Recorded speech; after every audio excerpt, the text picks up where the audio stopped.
Good day and welcome back to Scriptures Unlocked. In the previous presentation, I looked at Genesis 1 verse 1, the Bereshit prophecy, where God laid out the entire salvation plan in the very first word in Hebrew, Bereshit. This presentation will look at the creation story which can be found in Genesis chapter 1.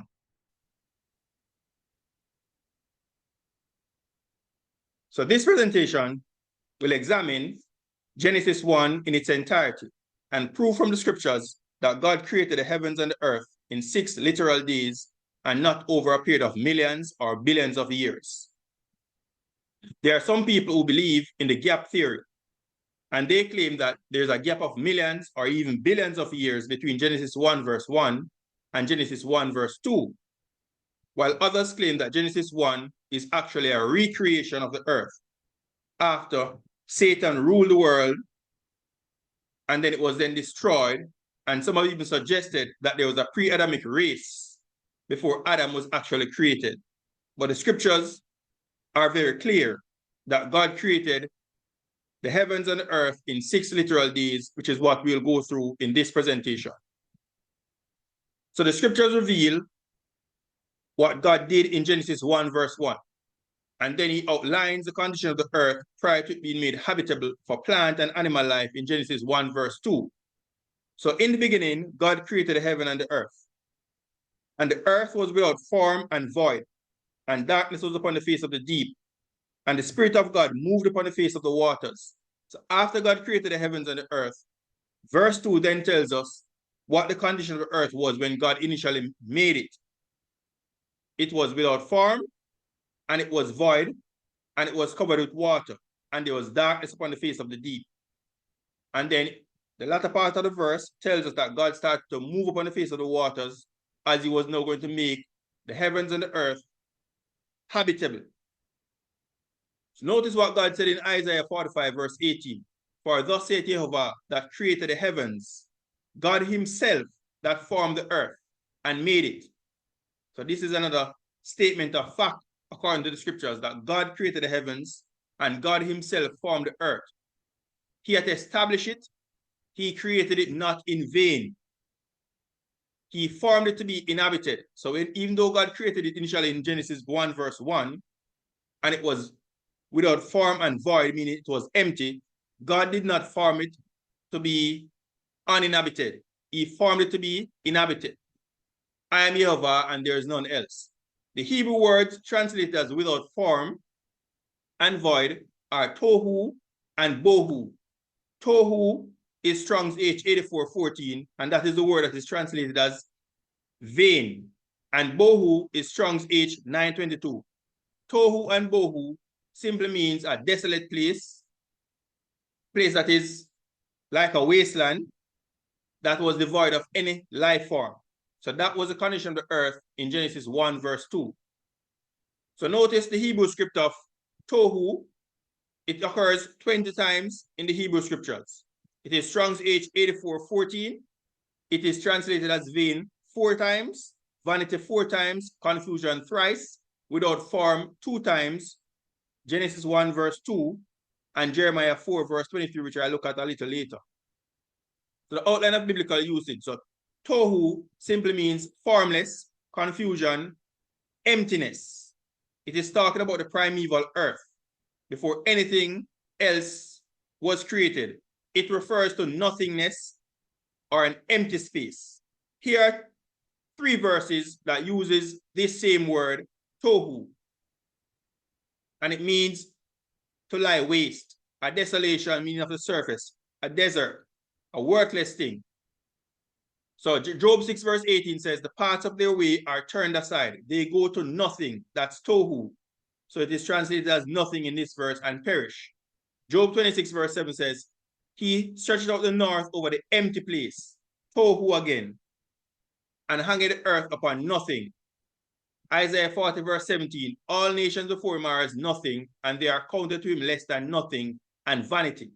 So this is how the word tohu is used. It refers to a place that is empty, a place that has nothing in it, and that is how the earth was before God started to make it habitable for plant and human life and animal life.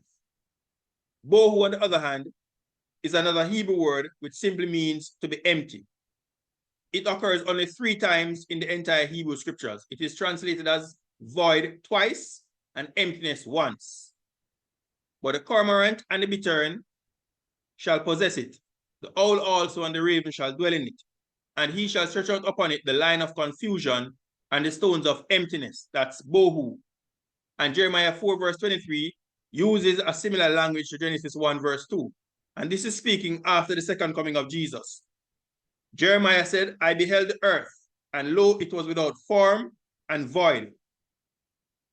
Because the earth will return to a state that it was before God actually started to fill it with any life form. It will return to being without form, meaning tohu, empty, and void means empty as well.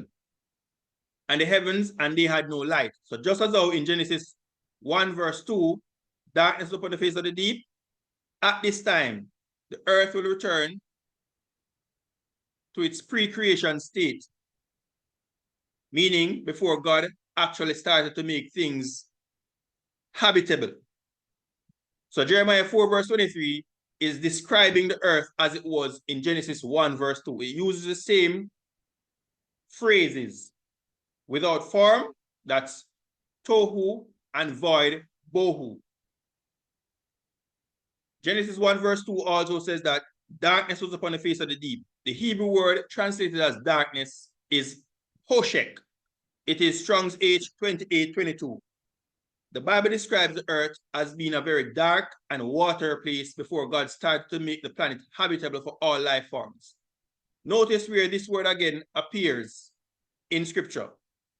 Exodus 10 verse 21 as it relates to darkness. This is talking about the 9th plague, when darkness was over all the land of Egypt. And Jehovah said unto Moses, stretch out thine hand toward heaven, that there may be darkness, that's hoshek, over the land of Egypt, even darkness which may be felt. So prior to God making the earth habitable and introducing light to the world, it was a dark world, and the darkness here, as God described it, was darkness which may even be felt. So it was thick darkness. Genesis 1, 3-5 explains that God introduced light to this dark world and then proceeded to separate the light from the darkness. Notice what we are told in Genesis 1 verse 3-5. And God said, let there be light, and there was light. And God saw the light that it was good, and God divided the light from the darkness. So the fact that God said that the light was good simply implies that the darkness was not good. And God called the light day, and the darkness he called night. And the evening and the morning were the first day. So this is the first introduction of light to the planet. The Hebrew word translated as evening is erev. It occurs 137 times in the scriptures, and it simply means evening, night, or sunset, the dark part of the day. And you can see how it has been translated in the scriptures. It occurs as even 72 times, and evening 47 times, and night, so forth. So evening refers to the dark part of the day. The Hebrew word translated as morning is boker, and it occurs 205 times in scripture. It is Strong's H 1242, and it simply means morning or the light part of the day. Morning or the break of day, the coming of daylight, the coming of sunrise, or the beginning of the day. So boker simply means the light portion of the day. So day 1 of creation saw God creating the heavens and the earth. It also saw the introduction of light, and then God separated the light from the darkness. The light he called day, and the darkness he called night. So this was the end of day 1, because the scriptures tell us that the evening and the morning were the first day. Viewers, a frequently asked question is, how can there be light, evenings and mornings on the first 3 days of creation if the sun, moon, and stars were not made until the 4th day? That's a very interesting question. However, God is omnipotent, and he certainly does not need the sun, moon, or stars to provide light, since God is light and the source of all lights, because he's the father of lights. And this is what we are told in 1 John 1 verse 5. This then is the message which we have heard of him, and declare unto you that God is light, and in him is no darkness at all. Jesus Christ, who is the creator, provided the requisite light for the first 3 days of creation. Notice what we are told by Jesus himself in John 8, verse 12. Then said Jesus again unto them, saying, I am the light of the world. He that followeth me shall not walk in darkness, but shall have the light of life. Notice what Revelation 21, verse 23 says. And the city hath no need of the sun, neither of the moon to shine in it. For the glory of God did lighten it, and the Lamb, which is a name for Jesus, is the light thereof. So even in the new Jerusalem, even though there will be the sun, moon, and stars, the scriptures tell us that the city will have no need of those kind of light sources, because the Lamb, who is Jesus Christ himself, the creator, is the light thereof. Notice as well Revelation 22, verse 5. And there shall be no night there, and they need no candle, neither light of the sun, for the Lord God giveth them light, and they shall reign forever and ever. So viewers, God is light, and he doesn't need any light source for light to be introduced. He provided that light for the first 3 days of creation. So the very first time that we are introduced to the concept of day and night is in Genesis 1, verse 5, where we are told that a day consists of an evening and a morning. That is a period of darkness, which God called night, and a period of light, which he called day. Therefore, let's examine how the scriptures use the word day, because it can be used in a number of ways depending on the context. And here, the Hebrew word translated as day is yom. Viewers, persons have no problem defining what a day is, except in Genesis chapter 1, which refers to the creation story. Every other time in the scriptures where a day is mentioned, people understand what it means. But because people want to hold on to the view that creation took eons to be accomplished, all of a sudden they don't have an idea of what a day is. The word day can be used in many different ways. It can refer to the light portion of the day. It can refer to the 24-hour period, including darkness and light. So for example, if I were to say, back in my father's day, it would take about 3 days on foot to get from Moran Point to Negril Point during the day. I've used day 3 times in that little sentence. Back in my father's day, day there simply means back in my father's time. It would take approximately 3 days on foot. 3 days there refer to 3 24-hour periods, a full day. And it would take 3 days on foot to get from Moran Point to Negril Point during the day. And I'm talking about, when I said during the day, I'm talking about the light portion of the day. So day can refer to time. It can refer to the 24-hour period consisting of day and night. And it can also refer to the light portion of the day. So day, depending on the context, can have different meanings. And it is the context that dictates what the meaning of the word is. So let's look at how the word day is used in scripture. So the word day, yom, in Hebrew, occurs a total of 2,287 times in the scriptures. It is Strong's H 3117. And it has been translated as day 2008 times, time 64 times, daily 44 times, year 14 times, and so forth. So yom simply means a day. It can mean time, and it can mean year. It refers to day as opposed to night, which refers to the light part of the day. It can refer to a 24-hour period. It is what is used as defined by evening and morning in Genesis 1.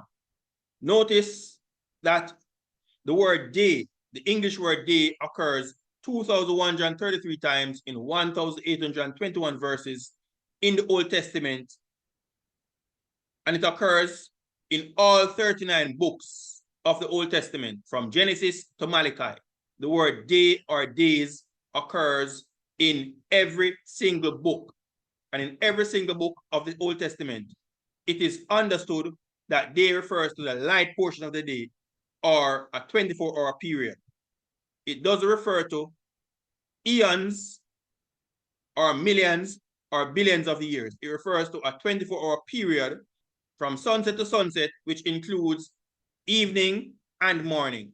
So the word yom or day generally refers to a period of 24 hours that is measured by a period of light and a period of darkness, which is mentioned repeatedly in scripture.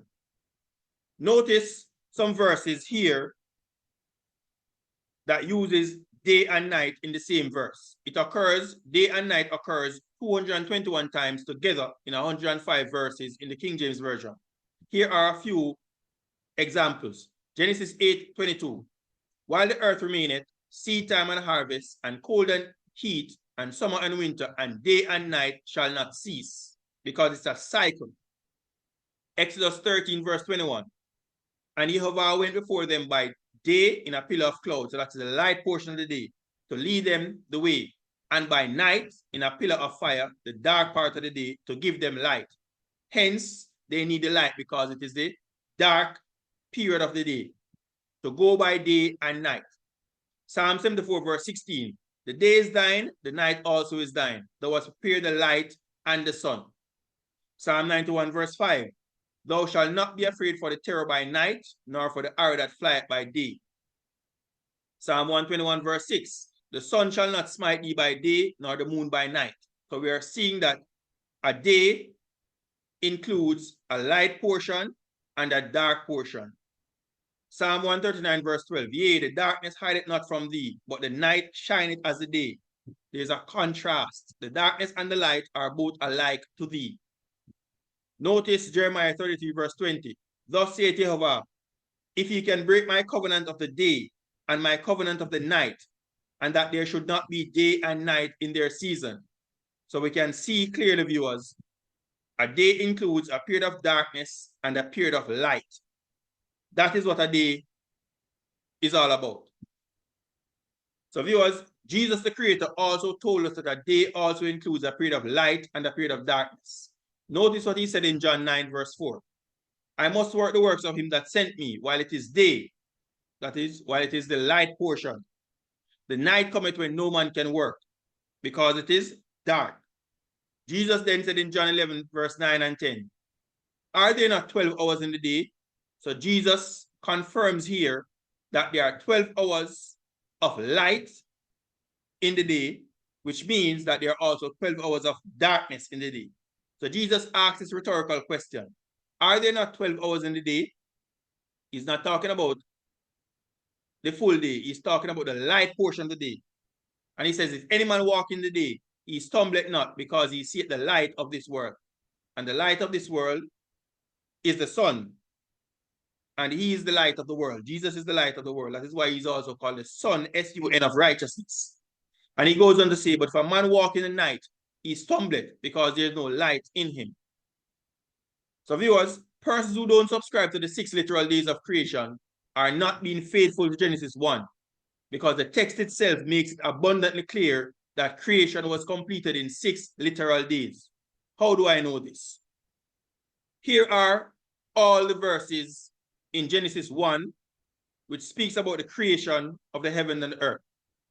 And you will see that every single day of creation includes a light portion and a dark portion.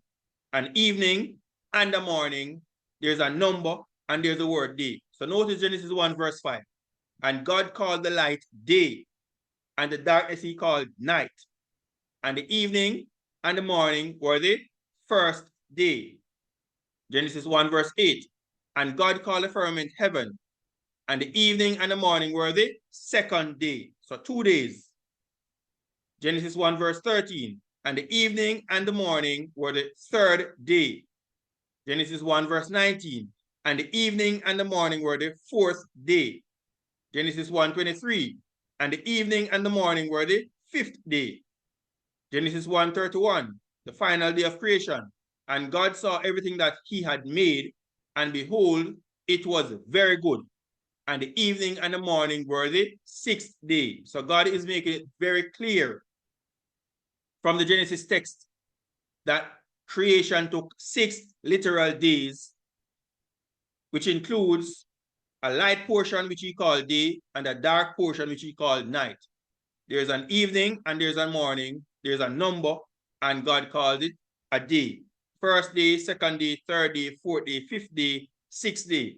So all 6 days of creation had an evening, that's a period of darkness, and a morning, a period of light.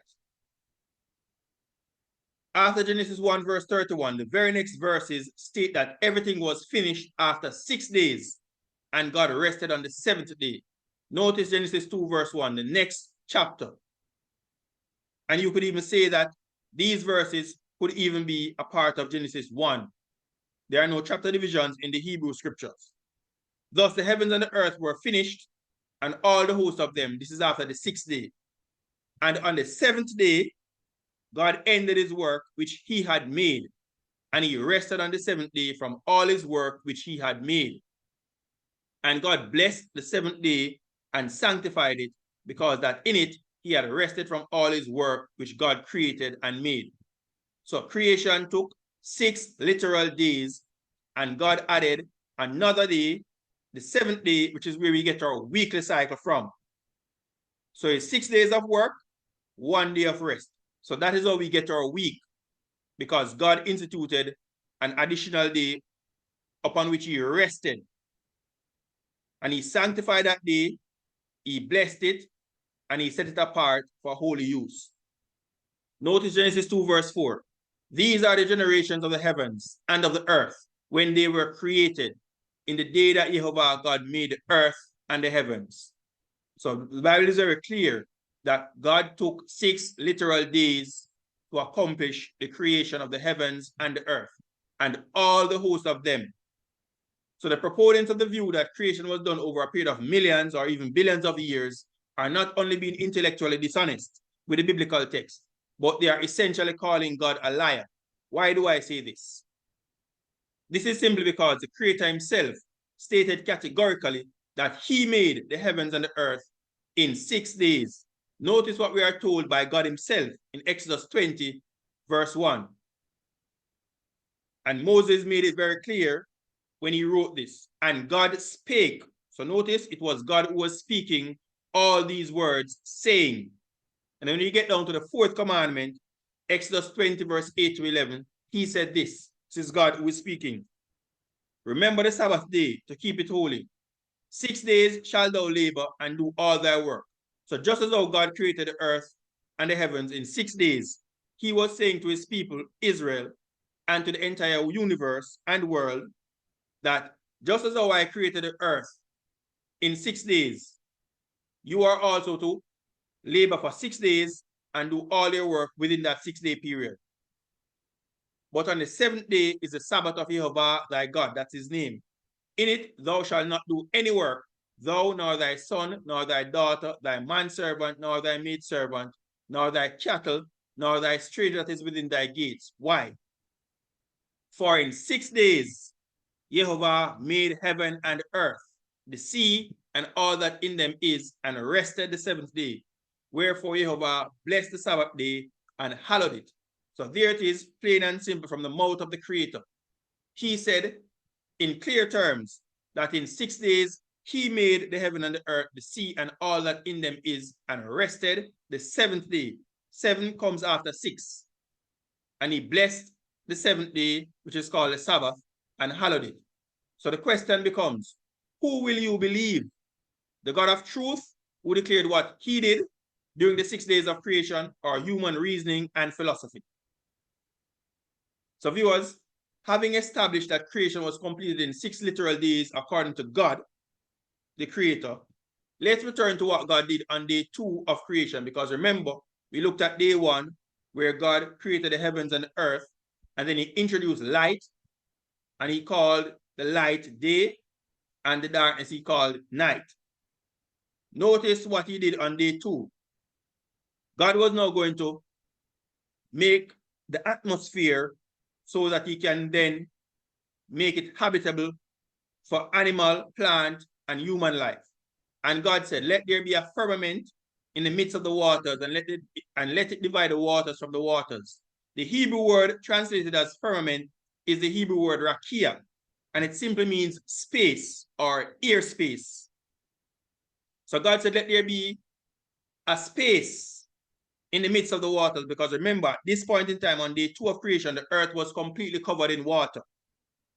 And God was now going to separate the waters from the waters. So he said, let there be a space or a firmament in the midst of the waters, and let it divide the waters from the waters.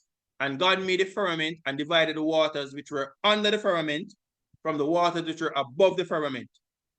So God essentially created a space between the waters. Earth was completely covered in water.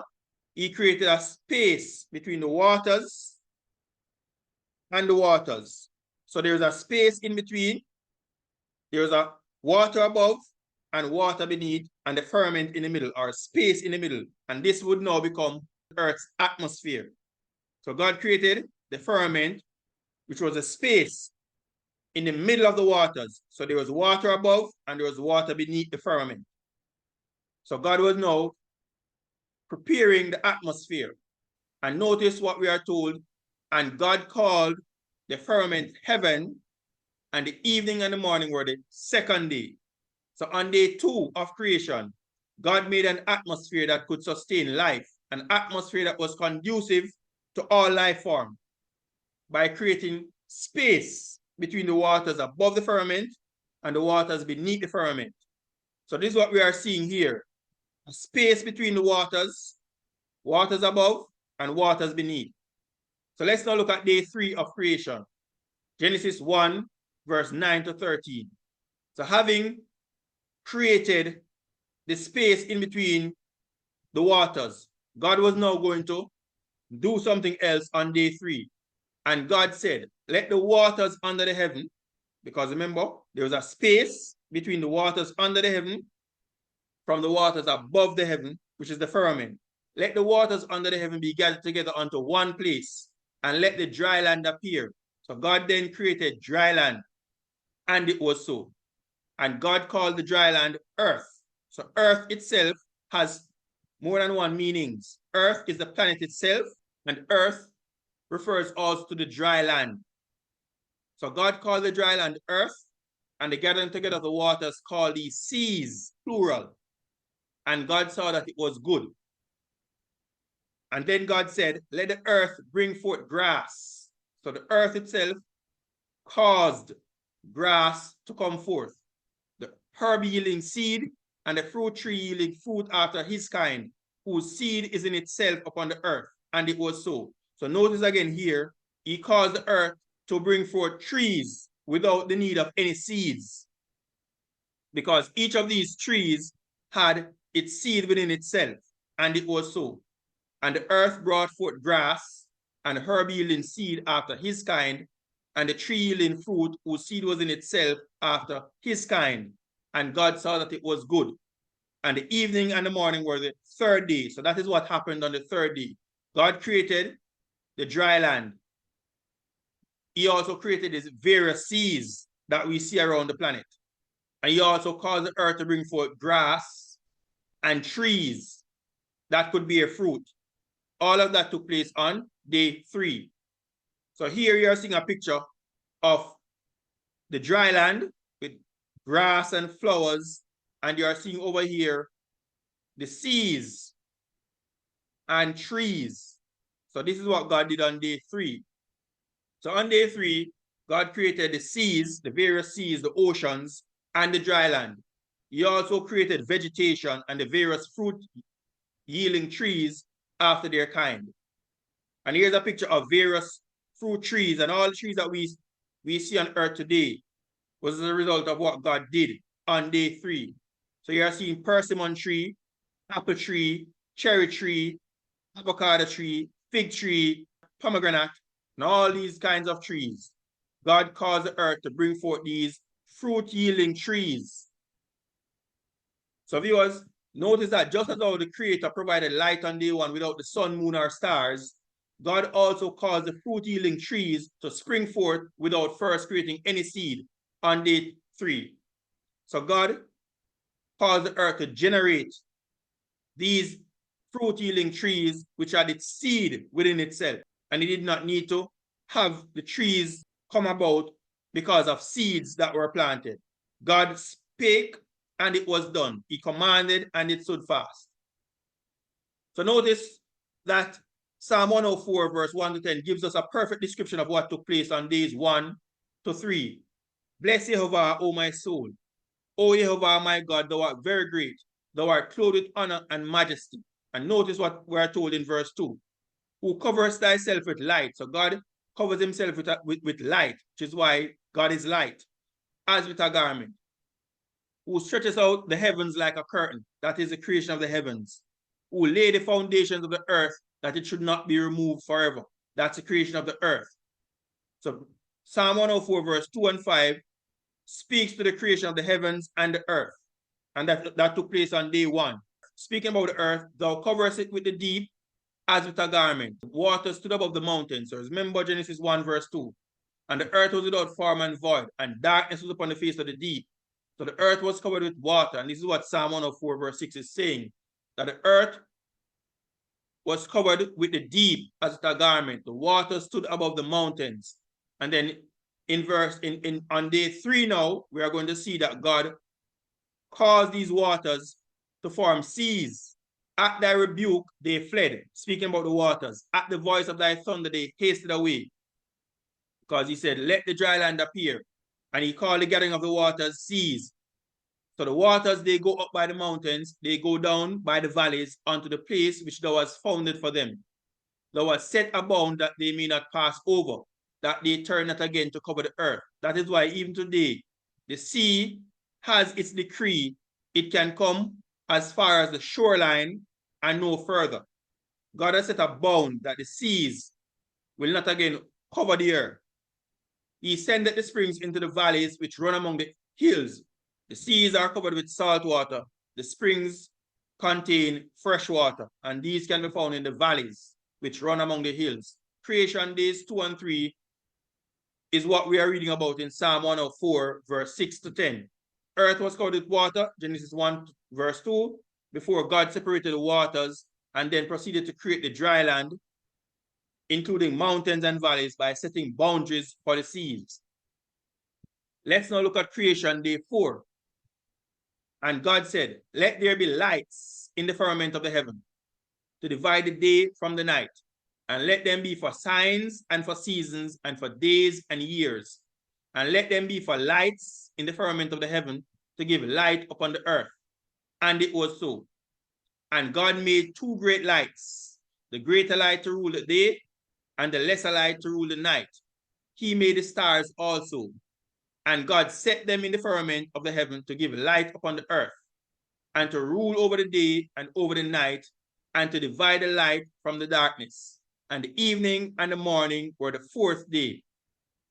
Viewers, there was an order and method to how God went about his creation.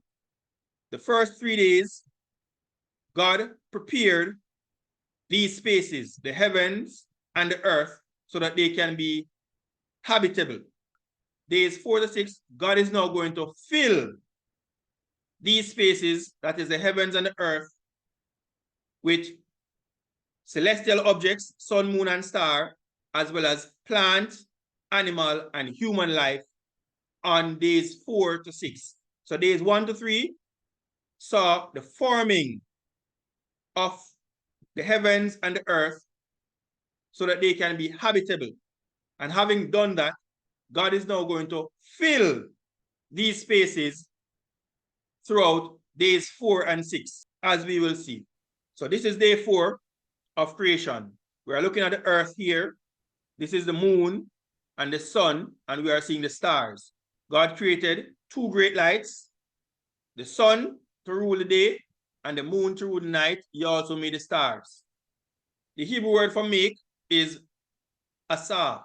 It occurs a total of 2,633 times in the Hebrew scriptures. It is Strong's H6213, and it simply means to do, to fashion, accomplish, or make.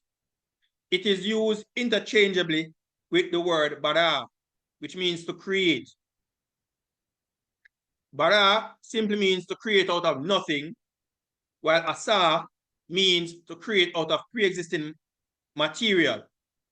However, asa and bara are used interchangeably to refer to creation. Here are some verses which speaks about asa. It is Strong's H 62:13. And God made the firmament. The firmament is what I call space, airspace. God caused that to come about out of nothing and divided the waters which are under the firmament from the waters which are above the firmament, and it was so.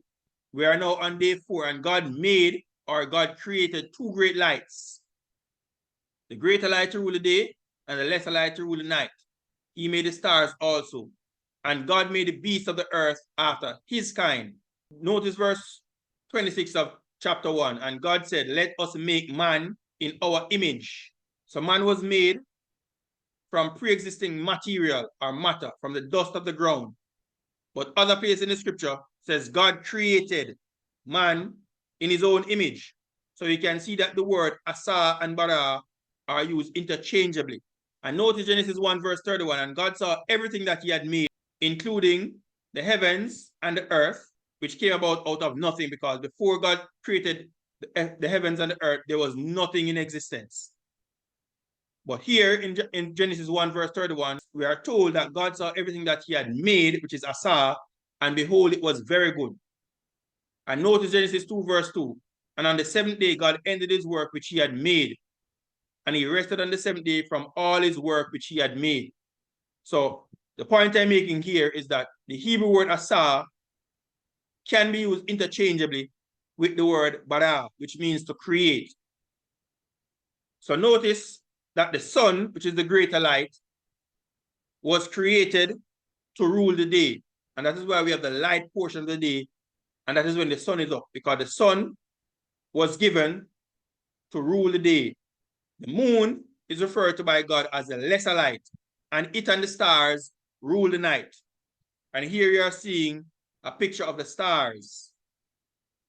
So God created our solar system with the sun at the center. And each of these planets orbit the sun. So it was on day 4 of creation that God made the sun, moon, and stars to provide light upon the earth, so that the celestial bodies could separate the light from the darkness and be for signs, seasons, days, and years.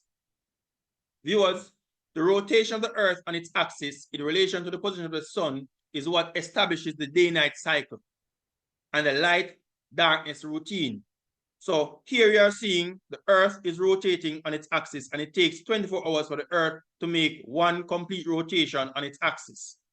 So while the earth rotates, the section of the earth that is nearest to the sun will experience daytime, and the side of the earth that is furthest from the sun will experience nighttime. So as the earth rotates, we'll experience 12 hours of light and 12 hours of darkness as it rotates on its axis. What you're seeing here is the earth rotating on its axis. And as the earth rotates from west to east, you're seeing that the right side is in darkness, while the side on the west is exposed to the sun. So as it makes its rotation on its axis, there's a period of darkness and there's a period of night. So you can see the continent of Australia there approaching nighttime, while Africa and the Middle East are having daytime. So viewers, it takes 24 hours for the earth to make one rotation on its axis, and that is what gives us our day. It takes 27.3 days for the moon to make a complete cycle around the earth.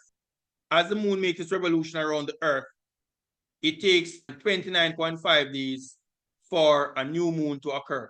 And a new moon is what is used to determine the start of a new month.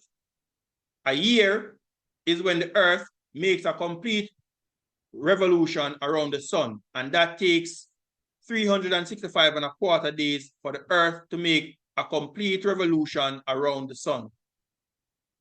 Viewers, the scriptures declare that God not only made the celestial bodies on the 4th day, but he also set them in specific locations in the heavens to measure time and to be signs and to designate seasons, days, and years.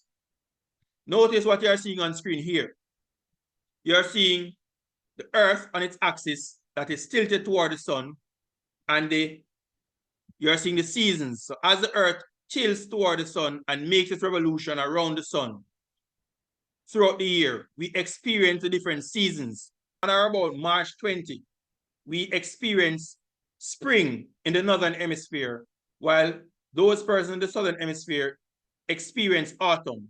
And as it goes around and reaches around June 20 to June 21, we are now in the summer solstice, where the northern hemisphere is experiencing summer, while the southern hemisphere is experiencing winter.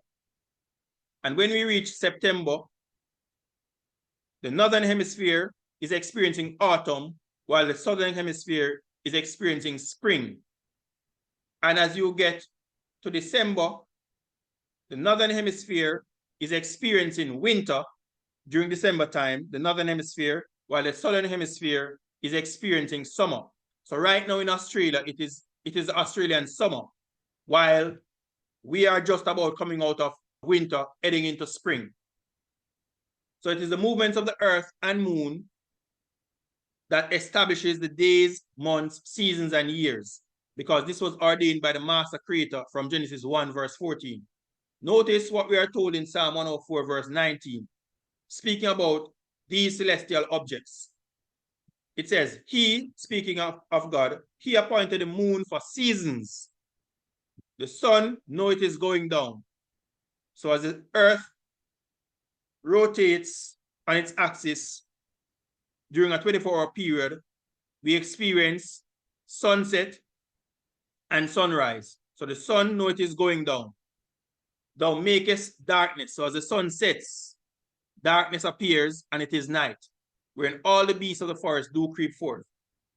The young lions roar after their prey and seek their meat from God. And then the cycle continues. The sun ariseth, they gather themselves together and lay them down in their dens. And then when the sun rises, verse 23 says, man goeth forth unto his work and to his labor until the evening. So you can see the cycle, evening and morning. And then Psalm 104 verse 24 says, O Jehovah, how manifold are thy works. In wisdom hast thou made them all. The earth is full of thy riches. So Psalm 104 again describes day 4 by outlining the function of the sun and moon and the day-night cycle.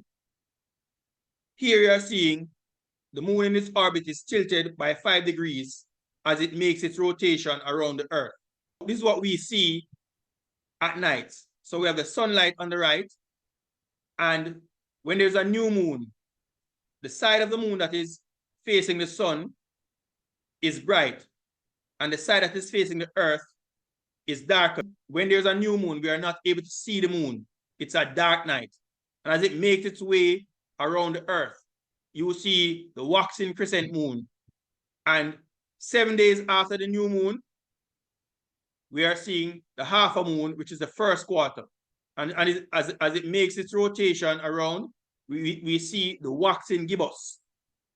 And when the moon is 180 degrees around, meaning it is in the opposite direction from the sun, with the earth in the middle, we then see the full moon, because the side of the earth that is facing the sun is reflecting the light of the sun. That is why we see the full moon. And as it makes its way around, we are seeing the waning gibbous. And 22 days after the new moon, it approaches another half a moon, which is the third quarter. And 7 days later, it returns back to a new moon. So that is the entire lunar cycle. And this is what gives us our month. So from one new moon to another is approximately 30 days. So viewers, that is what took place on day 4 of creation. God created the sun, moon, and stars. He set them in their location in the heavens, and they were to be for signs, for seasons, for days, and years. So notice what God did on day 5, which is Genesis 1, verse 20 to 23. And God said, let the waters bring forth abundantly the moving creature that hath life, and fowl that they may fly above the earth in the open firmament of heaven. And God created great whales, and every living creature that moveth upon the waters brought forth abundantly after their kind, and every winged fowl after his kind. And God saw that it was good. And God blessed them, saying, Be fruitful and multiply, and fill the waters in the seas, and let fowl multiply in the earth. And the evening and the morning were the fifth day. So here are the various different types of whales. The largest sea creature is the blue whale. You have the sperm whale, the humpback whale, you have killer whales, and you have all these different types of whales after their kind. Psalm 104 describes day 5 of creation, where God fills the sea with all kinds of marine creatures. So is this great and wide sea, wherein are things creeping innumerable, both small and great beasts. There go the ships. There's that Leviathan, whom there was made to play therein. So that was day 5 of creation. Sea creatures were created, and birds were also created to fly in the heavens. Let's now look at the final day of creation, day 6, which can be seen in Genesis 1, verse 25 to the end. And God said, Let the earth bring forth the living creature after his kind, cattle and creeping thing, and beasts of the earth after his kind. And it was so. And God made the beasts of the earth after his kind, and cattle after their kind, and everything that creepeth upon the earth after his kind. And God saw that it was good. So God on day 6 made the land creatures, the land animals, beasts, creeping things, insects. All of these things were created on day 6. And after God had created all the land animals, the pinnacle of God's creation was man. And God said in Genesis 1, verse 26, Let us make man in our image, after our likeness, and let them have dominion over the fish of the sea, and over the fowl of the air, and over the cattle, and over all the earth, and over every creeping thing that creepeth upon the earth. So man was created to rule the earth, to have dominion over the earth, to subdue the earth, and to rule over every single thing that God created, the fish of the sea, the fowl of the air, and over the cattle and every creeping thing that is upon the face of the earth. So God created man in his own image. In the image of God created he him, male and female created he them. In the next presentation, I will look more in depth on the creation of man. This presentation is dealing with the 6 days of creation, and we are told that mankind was created on day 6. So here we can see Adam, who was created on day 6, and all the land animals that were created on day 6. And Genesis 1, verse 28 to 31 says this, And God blessed them. And God said unto them, Be fruitful and multiply, and replenish the earth, and subdue it, and have dominion over the fish of the sea, and over the fowl of the air, and over every living thing that moveth upon the earth. And God said, Behold, I have given you every herb bearing seed which is upon the face of all the earth, and every tree in the which is the fruit of a tree yielding seed. To you it shall be for meat. So Adam, when he was created, was to be a vegetarian. The fruit yielding trees, the nuts, the grains, all of these things were for Adam's consumption, for man's consumption. And to the beast, and to every beast of the earth, and to every fowl of the air, and to everything that creepeth upon the earth, wherein there is life, I have given every green herb for meat. So even the animals were to be herbivores. And it was so. And God saw everything that he had made, and behold, it was very good. And the evening and the morning were the 6th day. So God's creation was complete on the 6th day, and he declared that it was very good. So while he was creating throughout the 6 days, he pronounced that it was good. But when he completed his creation on the 6th day, he pronounced that it was very good. Psalm 104 finally describes God's command on day 6 regarding food for both man and beast. Notice what Psalm 104 verse 14 to 16 says. He, God, caused the grass to grow for the cattle, that is their food, and the herb for the service of man, that he may bring forth food out of the earth, and wine, which comes from grape, that maketh glad the heart of man, and oil to make his face to shine, and bread which strengtheneth man's heart. So viewers, it is clear that God created everything in 6 literal days. a careful reading of the Genesis account of creation reveals that God used days 1 to 3 to create the space or place of habitation, and then filled those spaces with celestial objects and creatures during days 4 to 6. So, days of creation in Genesis 1. So, on day 1, you have the heavens and the earth. Heavens refer to space, earth refers to matter, and it says in the beginning, so that is time, and then you are the introduction of light. So on day 4 now, God filled the heavens with the sun, moon, and stars, and they were to create light upon the earth. And they were also used for signs, for seasons, for days, and years. So you can see the parallel between what God did on day 1 and what he created on day 4, because the heavens were created and they were filled with our solar system, the sun, the moon, and the stars. On day 2, God created the atmosphere. He created the airspace. And on day 5, he filled the air with the fowls of the air, the birds of the heaven that fly in the atmosphere. And because he separated the waters from the waters that were under the heaven, he filled with sea creatures, the marine creatures. He created great whales. On day 3, God created the dry land, and he caused vegetation to appear.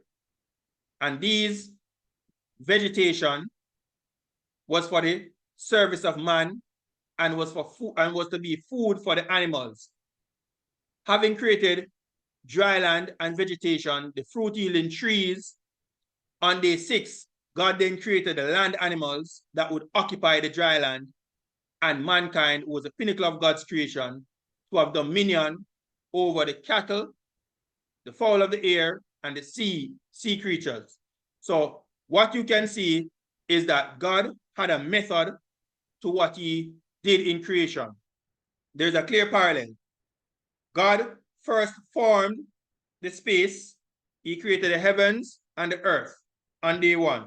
On day 4, he then filled the heavens with the sun, moon, and stars, and they were to give light upon the earth. On day 2, he created the atmosphere, and then on day 5, he created the marine life to occupy the waters under the heaven, and the fowls of the air to occupy the space that was created, the firmament.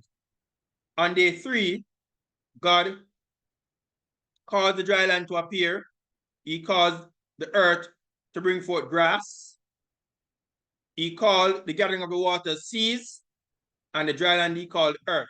And on day 6, he created the land animals to occupy the dry land, and he created man to live upon the earth. That is why Isaiah tells us that God did not make the earth in vain.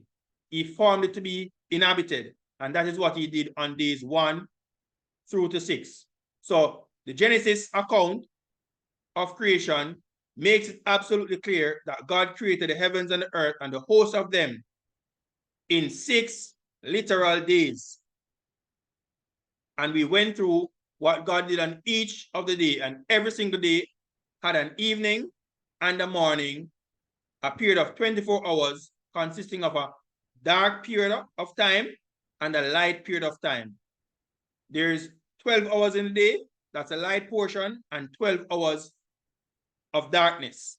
And as the earth rotates on its axis during the 24-hour period, the part of the earth that is exposed to the direct sunlight will experience daytime, while the part of the earth that is furthest from the sunlight experiences nighttime. So a day simply refers to a 24-hour period consisting of darkness and light. So viewers, the scriptures are absolutely clear that God created the heavens and the earth in 6 literal days, and all the hosts of them were done in that time period. The creation did not take eons or billions or millions of years to be accomplished. God didn't need 6 days to create the heavens and the earth. He could have done it in 6 seconds, but he chose 6 days to do his work. and he rested after the 6 days on the 7th day. That is how we get our weekly cycle. Our day is determined by the earth rotating on its axis. Our month is determined by the moon going around the earth, and that takes approximately 30 days to be accomplished. And a year occurs as the earth revolves around the sun for a period of 365 days and a quarter. But our weekly cycle comes from the fact that God established another day called the Sabbath, where he rested after his 6 days of creation. So that is how we get our weekly cycle. Everything else was based upon the sun and the moon as it relates to time. So viewers, creation, according to the scriptures, took place over a period of 6 literal days. Next presentation will be on Genesis chapter 2, which focuses on the creation of man as we continue our study in the book of Genesis. So thanks for listening, thanks for watching, and may God continue to bless us as we continue to study his words. Have yourselves a wonderful day.